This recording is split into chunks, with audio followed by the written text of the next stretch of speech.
Hello, our topic for today is interpreting octaves. You know what octaves means in vibrational astrology? It means you take a number and you double it. So for example, you take 5 vibration and you double it. What's the octave above 5 vibration? 10. Octave above 10 vibration? 20 vibration. 5, 10, 20, 40, 80, and so on. So you can start with any number and double. We call those octaves because when you double a vibration, it does not change the essential meaning of it. So I'm going to talk about the interpretation of octaves and higher vibrations, also some peculiar properties of midpoint structures. You can watch this video separate from the first 5 videos in a series of videos on harmonic charts.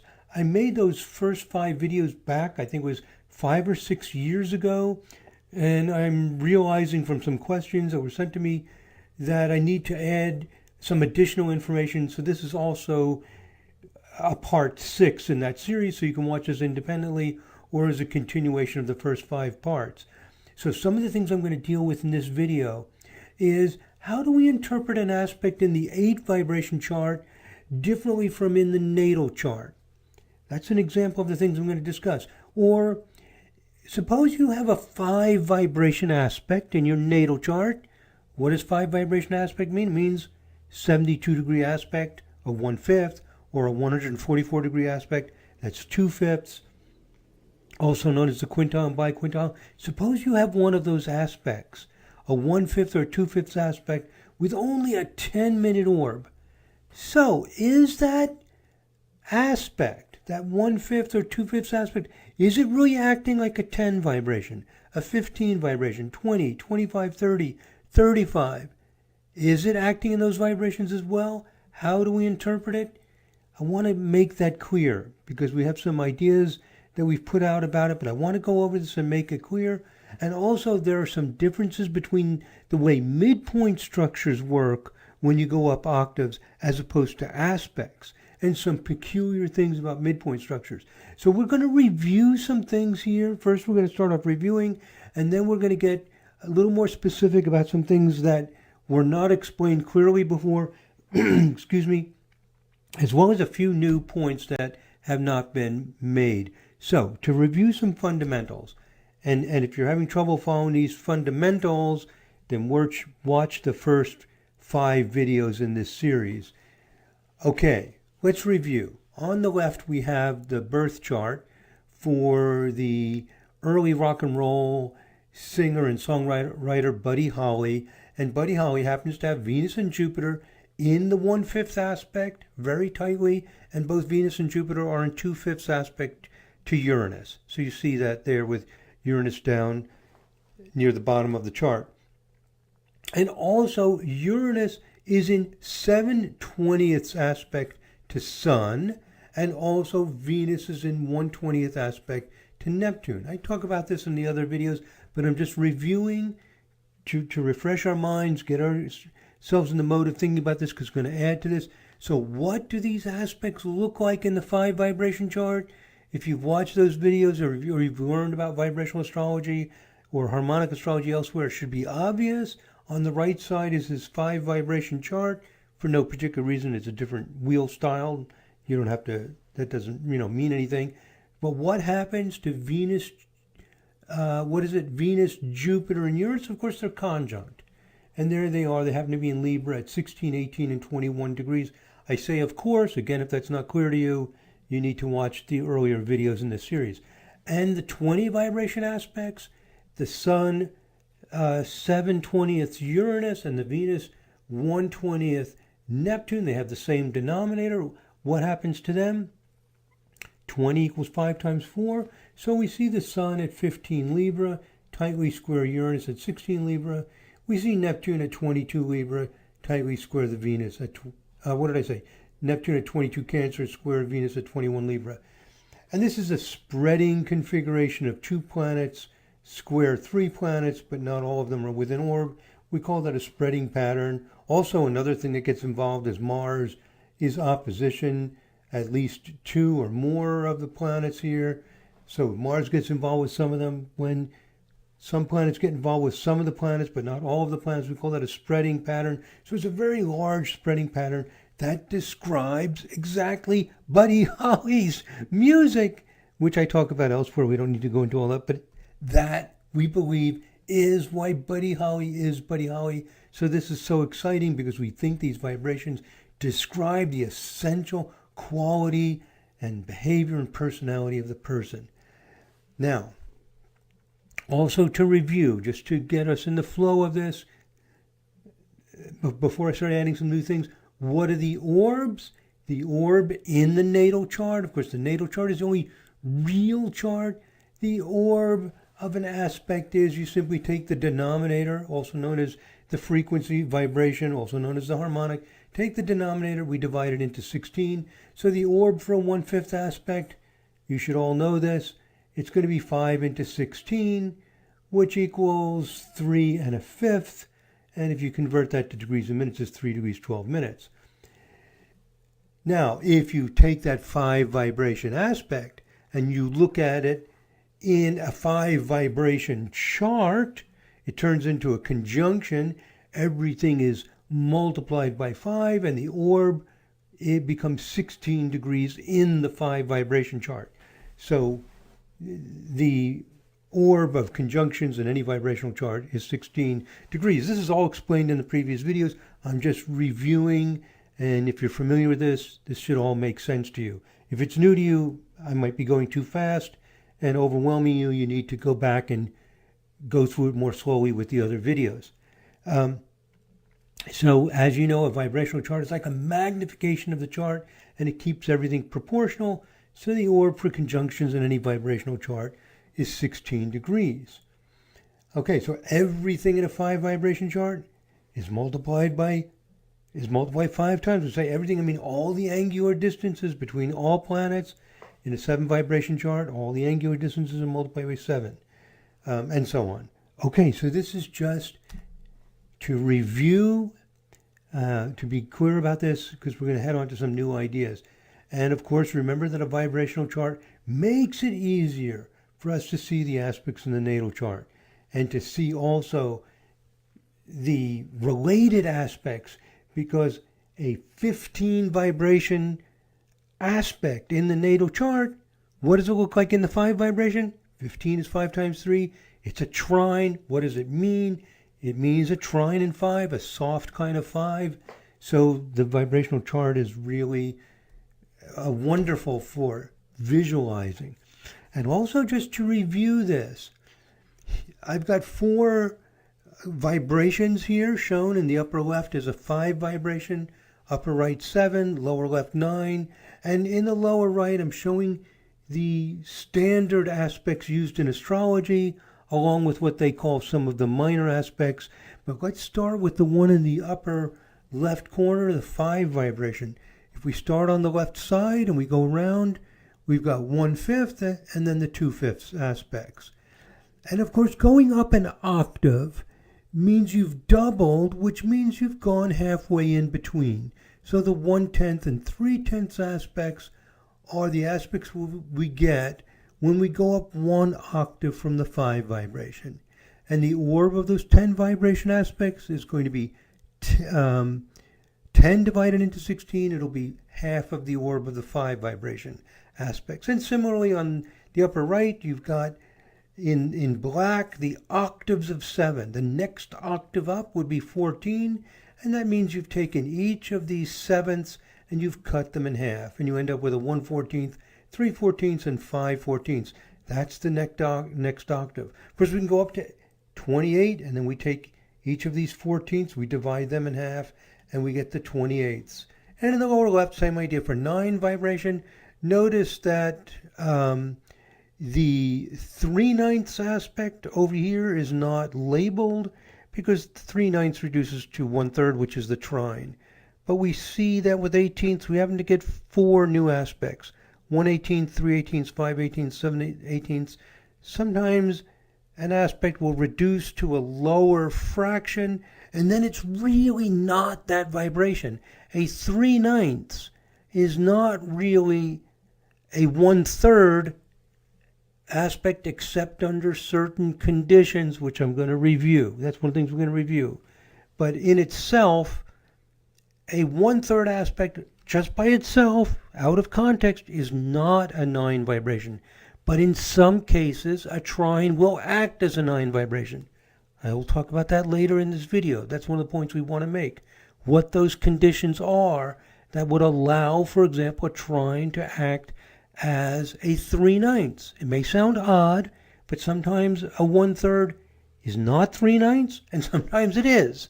And there's something that activates the 9 quality in the 3. It's very simple, and I'll talk about it soon.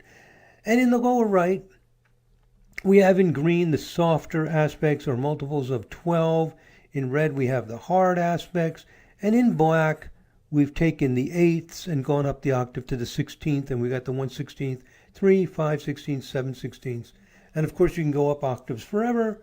You can go to 32nds and 64ths and just keep dividing in half. Okay, that's all stuff you're already familiar with. I'm just reviewing quickly. And another point I want to review, so this video is also a good review to make sure you're familiar with all these ideas, is what happens when you create a vibrational chart that's 1 octave higher. What happens to the aspects? You should all know this. But here on the left is the singer-songwriter Donovan from the early 60s and 70s and so on.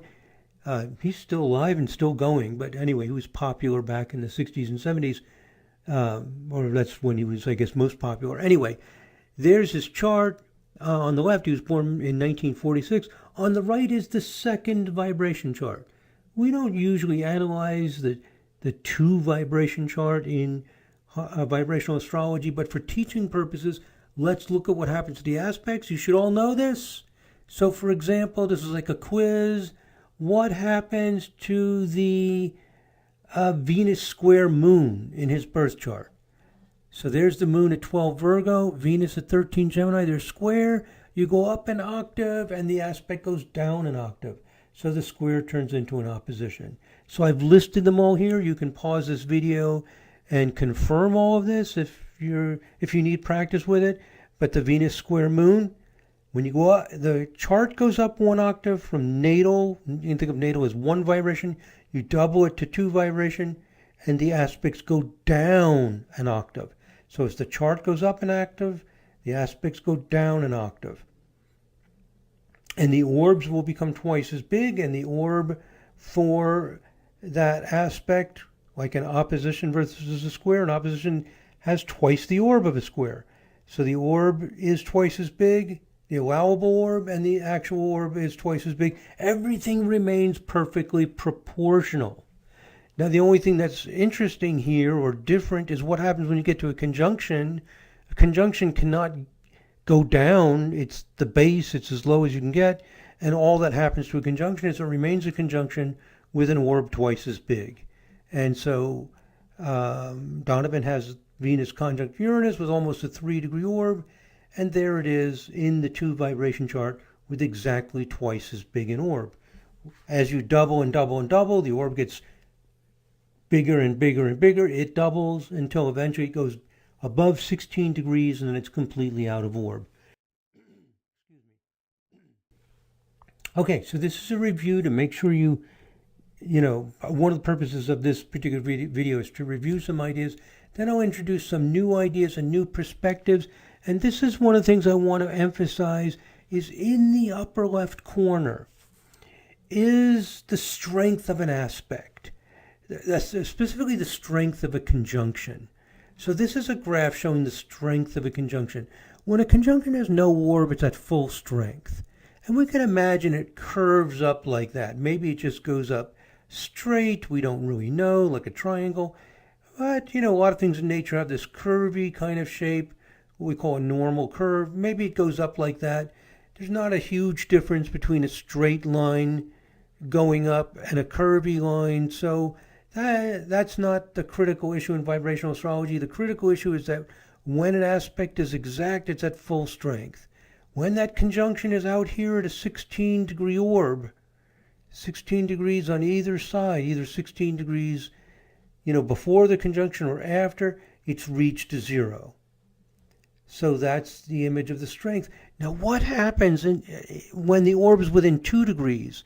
It's like you have a little normal curve thing going on within 2 degrees, that is the orb for 8 vibration, right? Because 8 vibration, the allowable orb is 1/8. So again, I'm reviewing, and I'm going to refine our understanding of how we interpret this in a moment. But my point here is that if you have a conjunction in your birth chart with a 2-degree orb or less, is it 8 vibration as well? Answer, yes it is. It is. It has the intensity of 8 vibration because it's within 2 degrees. If it's within a 1-degree orb, it has the intensity of the next octave, 16 vibration. And the higher the octave, the more internal it is. So we have this conclusion. If you have a conjunction in your birth chart and the orb is large, it's more in your demeanor, in your outer expression, but it doesn't dig deep into the heart and soul of you. When you have a conjunction and the orb is small, it's picking up the intensity of the higher vibration. Intensity meaning it digs deep into your thoughts and feelings. So those aspects with small orbs, they don't just float around on the exterior part of you in the way you express yourself, your demeanor. They dig into the heart and soul of how you think and feel. So here's some examples of an aspect that's within a 16-degree orb. It's in the first vibration. It just means the planets are loosely identified with each other. So if you have 2 planets that are conjunct and they have like a 12-degree orb, 13-degree orb, we don't even pay attention to that in vibrational astrology because it's so minor. There is a connection, however. We don't interpret it because we don't want to get information overload. But planets out to a 16-degree orb do have some connectedness.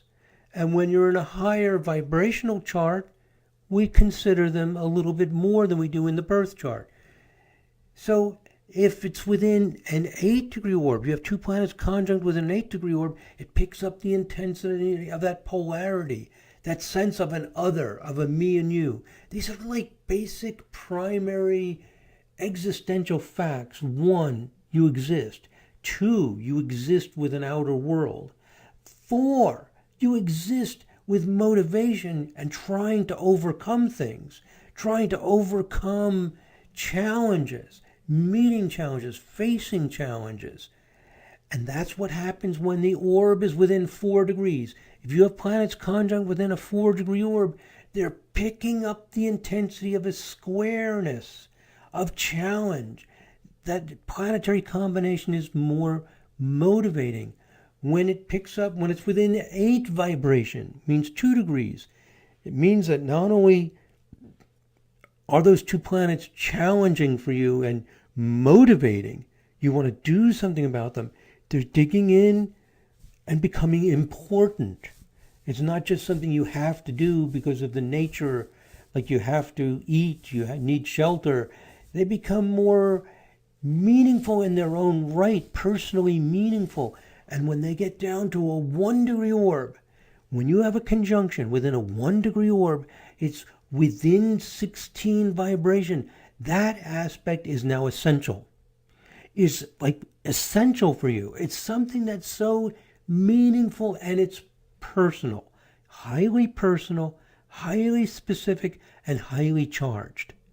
And then as you go to higher and higher vibrations, if you have a conjunction within a 1/2-degree orb, remember we did divide 16 into the aspect. So if you're down to a 1/2-degree orb, you're within the power of a 32 vibration.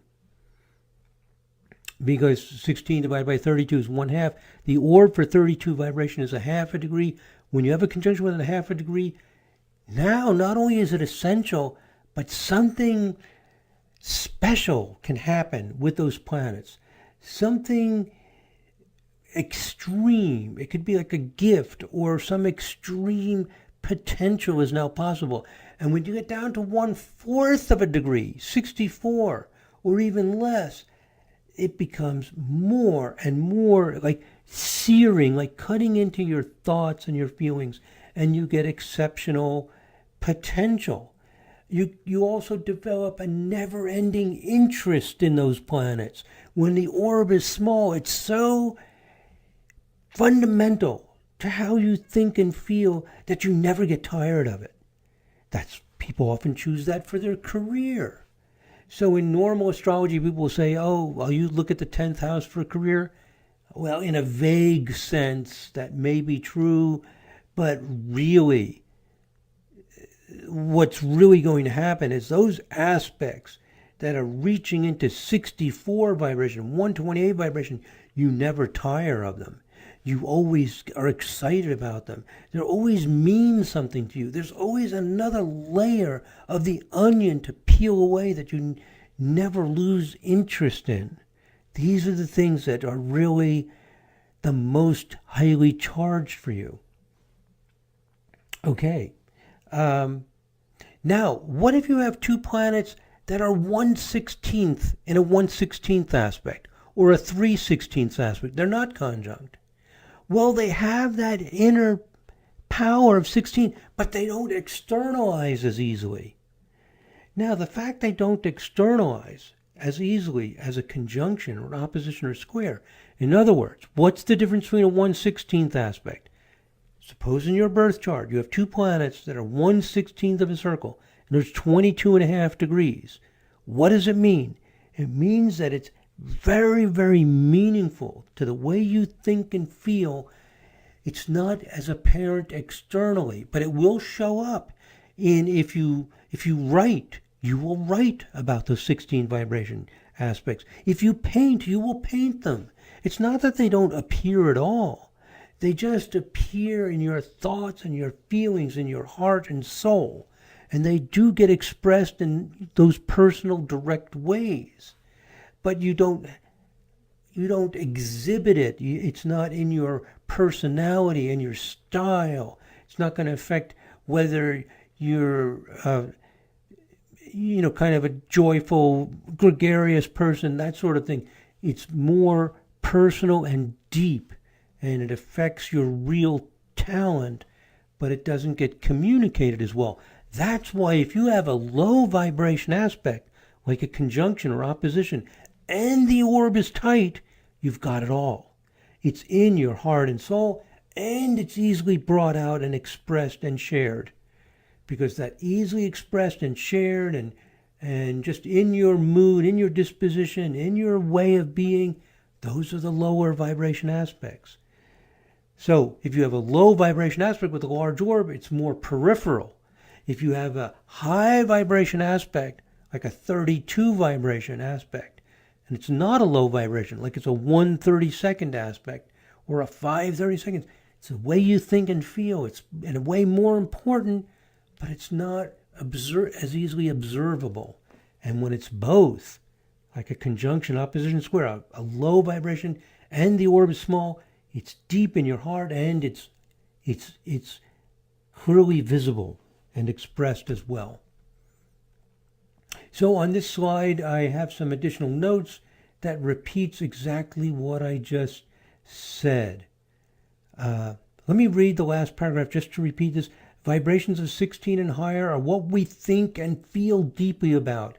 We are inclined to write, paint, plan, and develop goals based on this aspect. I mean, if you paint, I'm just saying, if you're a painter, you're going to paint about it. If you're a writer, you will write about those things with small orbs because you're writing about something that's important to you. I mean, normal writing, like if you're writing a book or something, you're writing something that's in your heart and soul. It's going to be those things with small orbs, and they may or may not also be low vibration. They don't need to be because it's a personal, immediate expression of your heart and soul. If the vibration reaches into the 30s and higher, it becomes so fundamental. And when it gets into the 50s and 60s, like something that's within 64 vibration, it can lead to unusual or extraordinary results. So we're always looking at those tiny, tiny orbs because that's where the person has potential to be extraordinary. And when we look at the charts of people who have some extraordinary talent, like an Olympic champion in sports or whatever it is, something extraordinary has happened for good or bad. It could be evil and destructive and bad. That extreme behavior will come from aspects with very small orbs. They're picking up very high vibrations. That's the theory. It's very simple. Vibrational astrology is so simple and works so consistently. That's why it's very easy to use. We don't have a million rules to change the meaning. This is totally consistent. Now, let me make this a little concrete to give an example and also to add this additional point. I do talk about this in other videos on harmonic charts. I'm just reinforcing the ideas here and just to make it clear and to give some more examples. On the left is my birth chart. In my birth chart is Mercury square Saturn. Mercury's at 28, Taurus 48. Saturn's at 29, Leo 19. Does that square aspect get expressed obviously in the world? Is it something that will be evident? The answer is yes. How do we know that? Because it's a square. Square aspects in the birth charts of very low vibration. They're obvious. But in vibrational astrology, Saturn doesn't mean frustration, doesn't mean bad. Saturn means getting to the point, getting to the essence. I'm always getting to the essence. It's obvious, it's clear, I communicate it. Now, does it dig deep? Does it dig deep?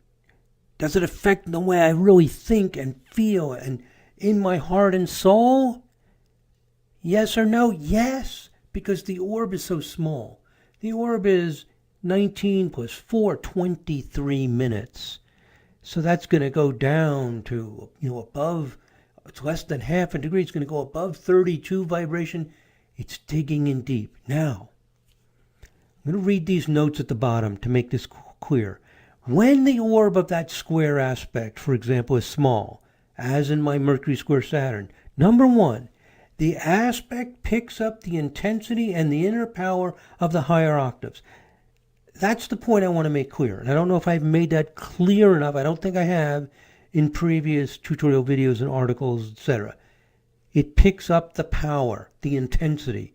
It does not need anything else. Just the square by itself. Does not need a third planet. Because that orb is under a half a degree, it digs deep. And as you go up octaves, it's like a knife going into your heart and soul. It's digging deep. It becomes essentially important. It's not just something on the surface. So, I've researched methodology and statistics and software development and developing clear rules. I'm a Mercury-Saturn guy. That's what Mercury-Saturn people do, okay? Forget about Saturn necessarily being dry. Think about what the energy function is. Whether Saturn is dry and boring, stilted and frustrated or not, is going to depend on a lot of things. And being in fixed signs is not enough to do it. According to vibrational astrology, what is going to determine the quality of that square is going to be what other vibrations does it pick up. So on the right side is my 5 vibration chart, or more commonly called 5th harmonic chart. The Mercury square Saturn now has an orb 5 times bigger, because everything's multiplied by 5 times bigger than in the birth chart. So instead of a 20, whatever it was, minute or 23 minute orb, it's going to be 23 times 5. What is that? About 2.5 degrees. So Mercury at 24 Capricorn 01, Saturn at 26 Aries 34. Yes, it's exactly 2.5 degrees. 2 degrees, 33 minutes. That orb is now 5 times bigger, but because the orb is so small in the birth chart, only 23 minutes, it stays within orb because squares get up to a 4-degree orb and it's a 2.5 degree orb, so it's definitely there. The Mercury square Saturn is still there in the 5 vibration chart. Now what happens is the sun gets involved at 23 Libra and it makes a T-square. So what that means is that the Mercury Saturn ties up with a third planet and therefore picks up 20 vibration. So here's the rule. The square in the natal chart by itself can only pick up octaves. Octaves, doubling. So that 1/4 aspect, squares of 1/4, is also 2/8. It's also 4/16. It's also 8/32. Don't worry about the numerator. We don't care that much about the numerator. But in addition to 4, it's also 8, 16, 32. It's picking up the intensity. It's digging deep, but it is not picking up 15 vibration or 20 vibration. It only picks up the octaves, the intensity. In order for that square, that Mercury square Saturn, to also have 15 vibration qualities, it would need to tie up with other planets in 15 vibration. And what's happening is it's tying up with the sun. The sun is always important for anything that manifests, that's in the light of day, that's clear, present reality. That Mercury square Saturn picks up the sun. The sun gets involved with the square to make a T-square. And therefore, the Mercury square Saturn picks up 5 vibration. Wow, does that ever loosen up that square? Because 5 vibration is more flowy, more organic, more curious, more exploratory. It's lighter, it's more childlike, more innocent, you might say. And with the sun there, it gives more of a childlike sense of like, how does that really work? Why is the sky blue? Mommy, why is the sky blue? It's like the forever child.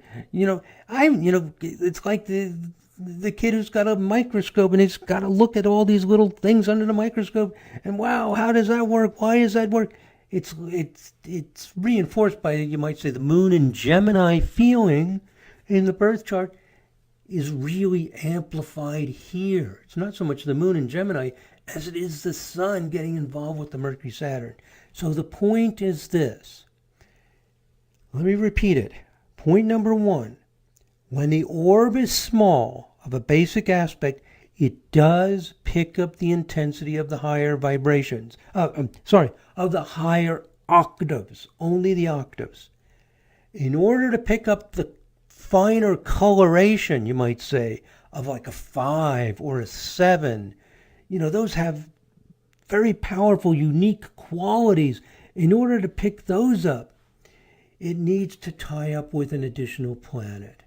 So that's the rule, and I've got it down here on the bottom. Let me read it. When the orb is small, number 1, the aspect picks up the intensity and inner power of the higher octaves, period, just by having a small orb.